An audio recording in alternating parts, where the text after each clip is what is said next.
Hello, my dear friends. Welcome to another exciting video. आज English grammar में हम सभी चैप्टर सब्जेक्ट वर्ब एग्रीमेंट में रूल 7 को समझने वाले हैं. Now let's start the video.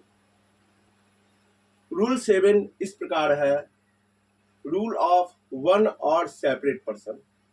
इसका नाम मैंने रखा है रूल ऑफ वन और सेपरेट पर्सन.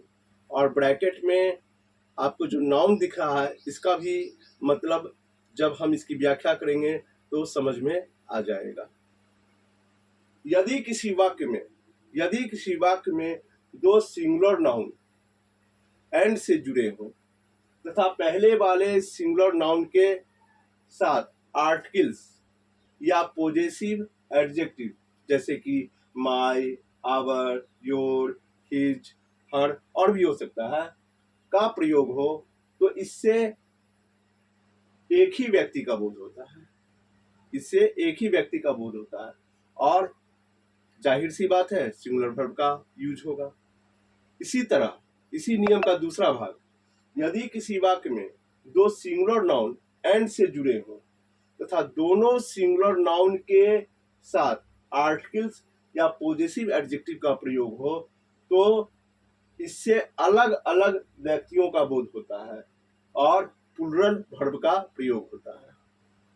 तो याद रखना है कि अगर एक आर्टिकल तो एक व्यक्ति का बोध हुआ, अगर दो आर्टिकल तो दो व्यक्ति का बोध हुआ. चूंकि ये नाउन से रिलेटेड है इसलिए इस रूल का नाम रूल ऑफ वन और सेपरेट पर्सन. तो एक आर्टिकल एक व्यक्ति, दो आर्टिकल दो व्यक्ति. एग्जाम्पल देखते हैं. The poet and painter dash come. अब यहाँ पर दो ऑप्शन है, हैज और हैव. तो चूंकि द पोएट एंड पेंटर मतलब पोएट एंड पेंटर एक ही व्यक्ति है, कैसे पहचाने? सिर्फ इसमें एक आर्टिकल लगा हुआ है तो सिंगुलर वर्ब का यूज होगा तो हमने हैज का यूज किया. दूसरा एग्जांपल देखिए, हिज फादर एंड गार्जियन. अब यहाँ पर पॉजेसिव एडजेक्टिव हिज लगा हुआ है तो सिंगुलर वर्ब का यूज करेंगे अर्थात हिज का यूज होगा. एग्जांपल 3 देखिए, the poet and the painter dash come.